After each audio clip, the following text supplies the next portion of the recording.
Madison.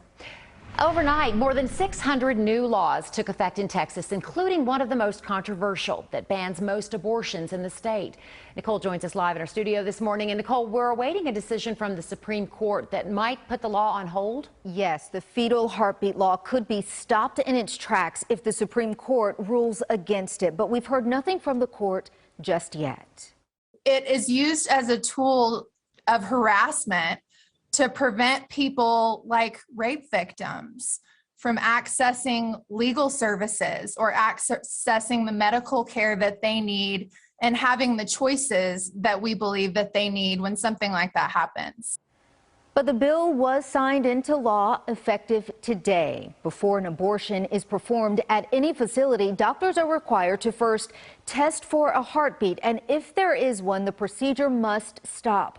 Although there are some exceptions for medical emergencies. Because government entities are not allowed to enforce this law, citizens can file lawsuits against abortion providers if they believe the providers are breaking the law.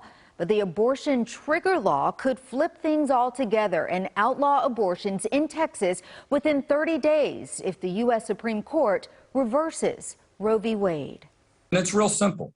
If an unborn baby's heartbeat is detected, that life is protected.